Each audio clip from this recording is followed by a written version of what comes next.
Begin Woods நேயர்களுக்கு வணக்கம்.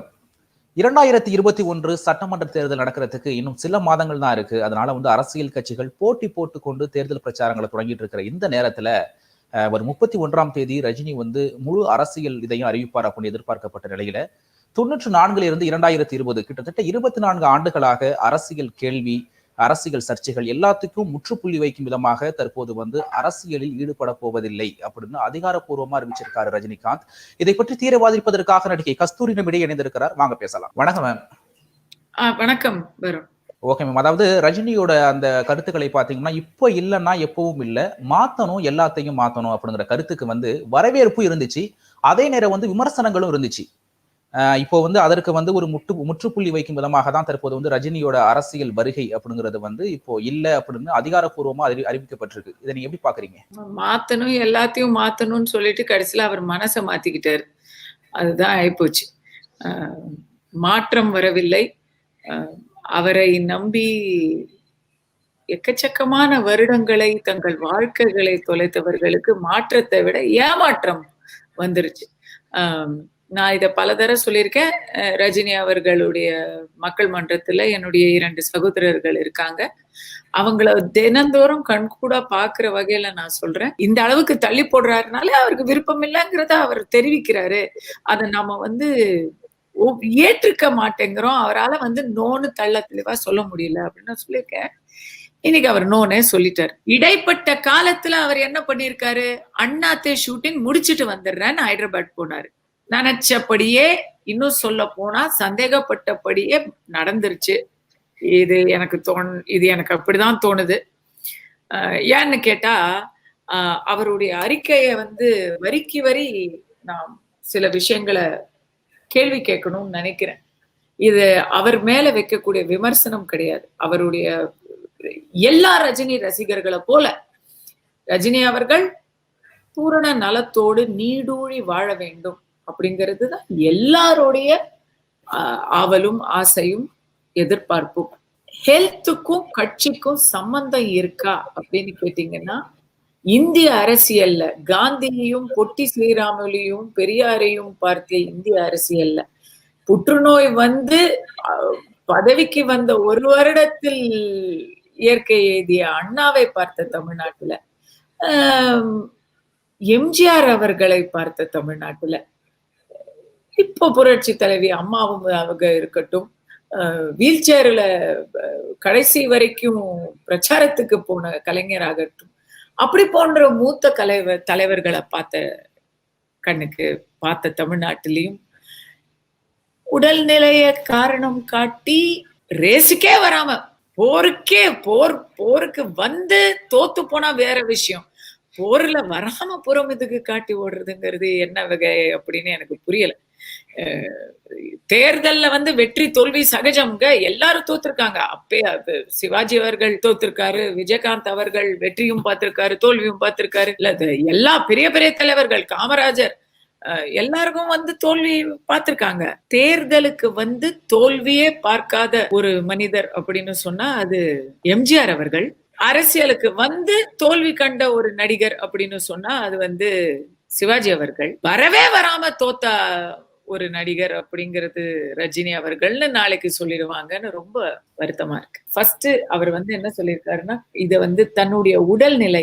தன்னுடைய உடல்நிலைனால ஒரு படப்பிடிப்பே நிக்குது, எல்லாருக்கும் பொருளாதார ரீதியாக நஷ்டம், அதற்கு காரணம் தன் உடல்நிலை, ஒரு சினிமா கூட என்னால சரியா கோஆபரேட் பண்ண முடியல, நான் எப்படி பிரச்சாரம் பண்ண முடியும், இத கடவுள் கொடுத்த எச்சரிக்கையாக பார்க்கிறேன் அப்படின்னு சொல்லியிருக்காரு. என்னை வாழ வைக்கும் தெய்வங்களான தமிழ் நெஞ்சங்களே அப்படின்னு தான் தன்னுடைய அறிக்கையை ஒவ்வொரு தரமும் தன்னுடைய பேச்சை தொடங்குற ரஜினி அவர்கள் இந்த அறிக்கையும் அப்படிதான் தொடங்கி இருக்கிறாரு. கடவுள் கொடுத்த எச்சரிக்கைன்னு அந்த கடவுளை கை காட்டுறவரு, அவருடைய வாழ வைக்கும் தமிழ் தெய்வங்கள் கொடுக்கக்கூடிய ஒவ்வொரு சமிக்ஞையையும் ஏன் உதாசீனப்படுத்திருக்கிறாரு? 20 வருஷமா ஏன் அந்த செய்தியை அவர் காதுல வாங்காம தயங்கினாரு அப்படிங்கிற கேள்வியை நான் கேட்டாகும். அந்த குரல்கள்ல என்னுடைய குரலும் ஒண்ணுதானே. வாங்க தலைவா, வா தலைவா, வா தலைவா அப்படின்னு சொன்ன குரல்கள் என் குரலும் ஒண்ணுதானே. அந்த ஏமாற்றத்தை நான் பதிவு பண்ணி ஆகணும். அடுத்தது பொருளாதார நஷ்டம் இல்லைன்னு சொல்லல. பொருளாதார நஷ்டம் தான். ஒரு படப்பிடிப்பு நின்றா பொருளாதார நஷ்டம் தான், உண்டுதான். ஆனா இந்த இடத்துல புரட்சி தலைவர் எம்ஜிஆர் அவர்களுடைய கடைசி கட்ட சினிமா வாழ்க்கை தீவிரமான வெற்றி அரசியல் வாழ்க்கையை நம்ம பார்க்க வேண்டியிருக்கு. அவர் அரசியல்ல இருந்த வரைக்கும் நடிச்சிட்டு தான் இருந்தாரு. எலெக்ஷன்ல பெரிய ஸ்வீப் ஆனதும் அவர் நடித்து கொண்டிருந்த படங்கள் நின்றுடுச்சு. அதுக்கான ஒரு காம்பன்சேஷன், அதுக்கான ஒரு வழிவகையை யோசிக்கணுமே தவிர போறது பணம் தானேங்க, அதை சரி கட்ட முடியும். ரஜினி அவர்களுக்கு அது ஒரு விஷயம் இல்ல. எம்ஜிஆர் அவர்கள் நான் கேள்விப்பட்டிருக்கேன், வருவாராம் பல நாட்கள் ஒரு நலிவடைந்த பிரிவினர் இருக்கும் பொழுது வந்து பிரேக்ஃபாஸ்ட் வரைக்கும் ஷூட்டிங் டேட் கொடுத்துருவாரு, எல்லாம் ரெடி பண்ணிருவாங்க. காலை சுற்று முடிஞ்சதும் எல்லாரும் சாப்பிட்டாச்சா அப்படின்னு கேட்டுட்டு இன்னைக்கு ஷூட்டிங் பேக்கப் அப்படிங்கிற மாதிரி செஞ்சுட்டு போயிடுவாரு. அவருடைய குறிக்கோள் அன்னைக்கு பல வயிறுகள் வயிறார உண்ணணும் அப்படிங்கிறது. தயாரிப்பாளரால அந்த நஷ்டத்தை தாங்கிக் கொள்ள முடியும். ஆனா தன்னுடைய நலிவடைந்த கலைஞர்கள், தொழிலாளிகள் அன்னைக்கு ஒரு நாள் நல்லா இருக்கணும் அப்படின்னு நினைச்சு அந்த மாதிரி பண்ணிருக்காரு அவர். இத வந்து நிறைய நாங்க கேள்விப்பட்டிருக்கோம். எதுக்கு இந்த ஓமையை இங்க சொல்றேன்னா, தொழிலாளர்களை பத்தி கவலைப்படுறது வேற, தயாரிப்பாளரை பத்தி கவலைப்படுறது வேற. அதுலயும் சன் பிக்சர்ஸ் மாதிரி ஒரு மிக மிக பொருளாதாரத்தில் சிறந்து விளங்கும் ரொம்ப வலிமையான ஒரு தயாரிப்பாளரால கண்டிப்பா இதை சமாளிக்க முடியும். பண நஷ்டம் அந்த மாதிரி ஒரு விஷயம் வந்து எனக்கு குற்ற உணர்ச்சியா இருக்குன்னு அவர் ஃபீல் பண்ணாருன்னா, 20 வருஷத்துல அவர் 20 வருஷமா ஃபாலோ பண்ணி கண்டிப்பா ஒரு நாள் ரஜினி தான் முதல்வர்னு சொல்லி உட்கார்ந்துகிட்டு இருக்கிற வருஷங்களை தொலைச்ச, வாழ்க்கையே தொலைச்சவங்க இருக்காங்க. 20 வருஷம் விடுங்க, 3 வருஷம் முன்னாடி வந்தாருல்ல, வந்து இது பண்ணாருல்ல, டிசம்பர் 31 எல்லாரையும் கூப்பிட்டு சொன்னாருல்ல, போருக்கு தயாராகுங்க அப்படின்னு சொன்னாருல்ல. அன்னில இருந்து கணக்கெடுத்து எத்தனை பேர் அவங்க சொந்த காசை போட்டு, நான் கஜா புயலும் போது பார்த்திருக்கேன், அவங்க வந்து தங்களுடைய சொந்த காசை போட்டு நிவாரண பணிகள் பண்றதும், ரஜினி மக்கள் மன்ற இதை இவர் வந்து பண்ணுங்கன்னு சொல்லி ஒரு இன்ஸ்ட்ரக்ஷன் அனுப்பிச்சாரு. அதை சிறமேல் எடுத்துக்கொண்டு அவர்கள் கை காசை போட்டு பண்ணதை நான் வந்து கண்ணால பார்த்தேன். நிவாரண பொருள்கள் கொடுத்ததை நான் பார்த்தேன். போஸ்டர் ஒவ்வொரு தினமும் அடிக்கிறத பாக்குறேன். இதையெல்லாம் நான் கண் கூட பாக்குறேன். என்னுடைய சகோதரர்கள் இருக்கிறாங்க. அதுல ஒரு 3 வருஷம் தங்களை வந்து அர்ப்பணிச்சுக்கிட்டவங்களுடைய அந்த வாழ்க்கைக்கு என்ன விலை? 10 நாள் ஷூட்டிங் நிக்குது, அதனால 120 தொழிலாளர்கள் கஷ்டப்படுறாங்கிறத வந்து உணரக்கூடிய ரஜினி அவர்கள் 3 வருஷமாக உழைத்து கொண்டிருக்கும் ஏராளமான ரசிகர்கள், நிர்வாகிகள், மாவட்ட செயலாளர்கள், இப்போ தமிழர் மணியன் அர்ஜுனமூர்த்தியில இருந்து ஆரம்பிச்சு கடை கோடி பூத் ஏஜென்ட் வரைக்கும் இருக்கக்கூடிய அத்தனை பேருடைய நம்பிக்கை, நேரம், உழைப்பு, வியர்வை, பணம் எல்லாத்துக்கும் ஏன் உணரல? மேம் இல்ல, குறுக்கிடுறதுக்கு மன்னிக்கவும், கடைசியா நடந்த மீட்டிங்ல கூட மாவட்ட செயலாளர்களா இருக்கட்டும் எல்லாருமே வந்து உங்களுடைய உடல்நிலையை வந்து கவனித்துக் கொள்ளுங்க, அரசியலுக்கு நீங்க வரணும் அப்படிங்கிறது அவசியம் இல்லை அப்படிங்கிற மாதிரிதான் உடல்நிலையை தான் முக்கியமா அவங்க ரஜினியை பார்த்து சொல்லிருக்காங்க. இப்படி இருக்கும் போது வந்து ஏன் அவங்க துரோகம் செஞ்சாங்கன்னு இப்படி அதை சேரும்? அவர் நல்லா இருக்கணும், உடல்நிலை தான் முக்கியம் அப்படிங்கறதுல மாற்று கருத்து இல்லைங்க. கண்டிப்பா ஒருத்தங்களுக்கு வந்து சோறு இல்லாம சித்திரம் எழுத முடியாது. அவருக்கு வந்து வயசு ஒன்னும் கம்மி கிடையாது. 20 வருஷம் முன்னாடியே வாய்ஸ் கொடுக்குற அந்த சமயத்திலே வந்திருந்தா இந்த மாதிரி கேள்விகள் வந்திருக்காது. அப்ப அவருக்கு 50 வயசு தானே. அப்ப வந்து எதையும் தாங்கக்கூடிய ஒரு உடல் வலிமையும் ஆரோக்கியமும் இருந்திருக்கும். அவர் சொல்லிதாங்க எல்லாருமே வந்து வர்றாங்க. ஆசை காட்டினது அவர் தான், மோசம் செய்யறதும் அவர் தான். அது வந்து நான் ஒரு குற்றச்சாட்டா வைக்கல, ஆதங்கமா வைக்கிறேன். வரேன்னு சொன்னா வரணும். 20 வருஷம் யோசிக்கும் பொழுது, நான் அதையும் சொல்லியிருக்கேன், 20 வருஷம் யோசிக்கும் பொழுது அவருக்கு தயக்கம் இருக்கு, விருப்பம் இல்ல, பலவிதமான சந்தேகங்கள் இருக்கு. வந்தா ஜெயிக்கணும்னா இது அப்படிலாம் இருக்க முடியாது. அரசியல்ல தோக்கறதுக்கு தயாரா இருந்தாதான் எந்த ஒரு போட்டியிலும் கலந்துக்க முடியும். தோ இந்தியா 2 நாள் முன்னாடி கேவலமா தோத்தாங்க, இப்ப சூப்பரா ஜெயிக்கலையா? அவர் வந்து ஊழலற்ற நேர்மையான ஒரு அரசியலுக்கு விதை போடுவாரு. ஏன்னா அததானே சொன்னாரு, நான் ஜெயிக்கணும், மந்திரி ஆகணும், முதலமைச்சர் ஆகணுங்கிற ஆசை எனக்கு துளி கூட இல்லைன்னு அவரே சொல்லியிருக்காரு.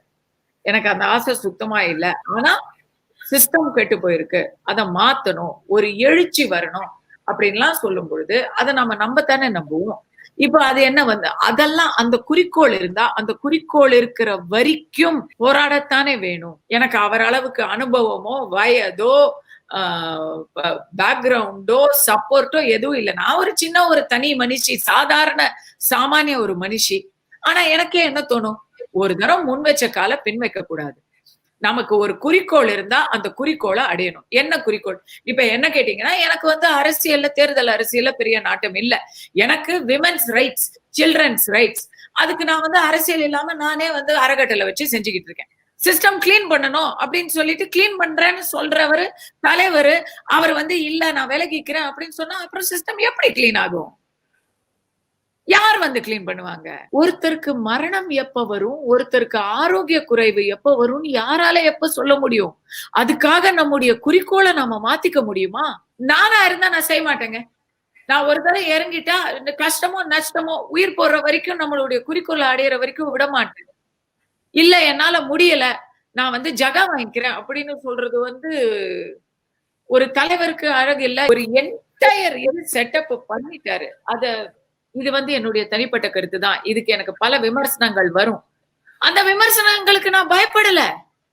அதனாலதான் நான் இந்த கருத்தை இப்ப சொல்றேன். விமர்சனங்கள் வந்தா அதற்கான பொறுப்பை நான் ஏற்க தயார். என்னுடைய கருத்துக்களுக்கு முழு பொறுப்பு நான் ஏத்துக்க தயாரா இருக்கேன். அதுக்கு என்னை எப்படி நீங்க கழுவி யாரு ஊத்துனாலும், எப்படி விமர்சிச்சாலும் அதை தாங்கிக் கொள்ளும் பக்குவம் எனக்கு இருக்கு. தோக்கறதுக்கு பயப்பட்டா எப்படிங்க பொது வெளியில இருக்க முடியும்? சினிமா கிடையாது இது. ஏன்னா அங்க எல்லாருமே ரெடிங்க. கட்சியில எல்லாருமே ரெடி. இவர் அப்படின்னு ஒரு வார்த்தை சொன்னா எல்லா தமிழ்நாடு முழுக்க ஒவ்வொரு தெருக்கும் ஓடுறதுக்கு ஆள் ரெடி. இவர் பட்டனை மட்டும் தான் அமுக்கணும். இப்ப ஒரு வருஷம் முழுக்க தமிழக அரசாங்க அமைச்சர்கள் எல்லாரும் எல்லா திட்டங்களையும் காணொலி மூலமா தானே இங்க திறந்து வச்சாங்க. ஜனவரியில் கட்சின்னு சொல்றீங்க. அது வந்து அதுக்கப்புறம் அது வந்து உங்களுடைய ஒப்பீனியன் கிடையாது, அது கருத்து கிடையாது, அது கடமை. அந்த கடமையில இருந்து அவர் பின்வாங்கி இருக்கிறது வந்து ஏராளமானவர்களுக்கு ஏமாற்றம், ஏமாற்றத்தை விட அதையும் தாண்டி அதிர்ச்சி.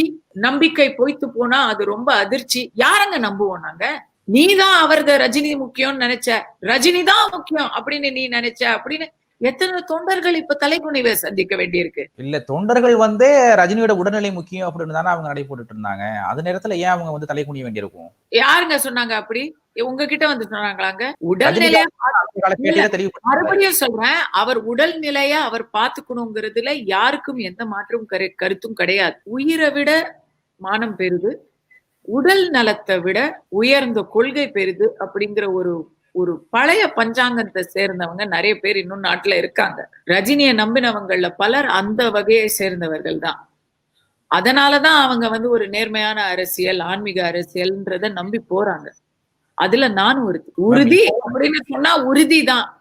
கொள்கை பெருசா இல்ல வேற எதுவுமே பெருசானா கொள்கை தானே பெருசு, குறிக்கோள் தானே பெருசு. அது மாதிரி தேர்தல் அரசியல்ல வந்து நான் வரல அப்படின்னாலும் தொடர்ந்து வந்து மக்கள் சேவை ஆற்றுவேன்னு சொல்லியிருக்காரு.